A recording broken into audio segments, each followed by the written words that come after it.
Hello, this is the trade site Forex market preview and international economic data roadmap for the week beginning Sunday, the 5th of July, ending Friday, the 10th of July, 2020. We are officially into the second half of the year and past the 4th of July holiday weekend. Hope you had a good one. Here's a look at the dollar index daily chart. Didn't do much at all this week, obviously. Here's the euro dollar, which is the inverse of that. It's been dead flat for a couple weeks now. We are in the summer doldrums for Forex. Pound dollar, not much here either, sitting, and by the way, really been flat since April, late March. Aussie dollar, not much here. New Zealand, I'm sorry, euro, yen. I mean, all this stuff's been flat for a couple weeks. Pound, yen, nothing here.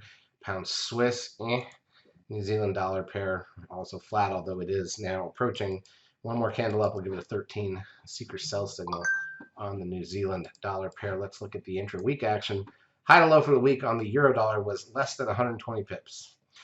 Not much to say there. That's usually one day's range. It took all week. We stayed in that range. Obviously, Friday, flat with the holiday action. Stock market was closed, even though banks were open. Here's a look at the pound dollar. High to low for the week is bigger.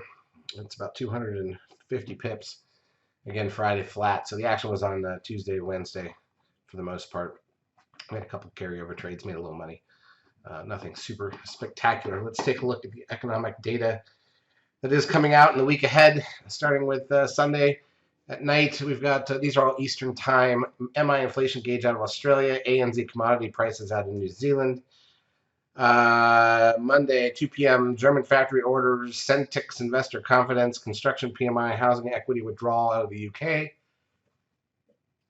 Retail sales out of Europe, US final services PMI number at 945, ISM non-manufacturing PMI number at 10. Canada's Business Outlook Survey, AIG Services Index out of Australia, 30-year bond auction out of Japan after their household spending number. Going to Tuesday, Australia's got a rate announcement, 12:30 a.m. Eastern Time.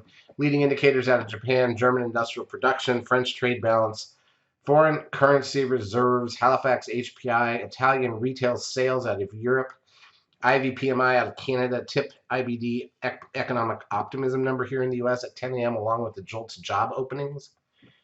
GDT price index out of New Zealand, bank lending and current account out of Japan. Wednesday, we've got the economy watcher sentiment out of Japan, the unemployment rate out of Switzerland, EU economic forecasts, crude oil inventories here in the US, 10-year bond auction here in the US, consumer credit here in the US. Rick's house price index at 7 p.m. Eastern Time out of the UK. Core machinery orders and M2 money stock. New Zealand's ANZ business confidence. And then at 9:30 p.m. Eastern Time, China has their CPI and PPI. Going into Thursday, German trade balance, preliminary machine tool orders out of Japan. Eurogroup meetings. Housing starts out of Canada. The weekly initial and continuing jobless claims numbers here in the U.S. Final wholesale inventories at 10.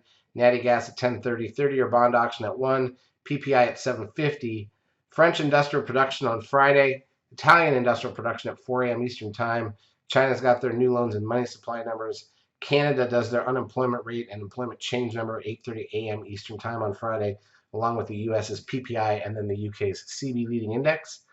And that's it for the week. Charts, as usual, brought to you by eSignal. If you've not yet taken a trial of our services, feel free to do so. We will help you out for a couple of weeks. Have a great trading week.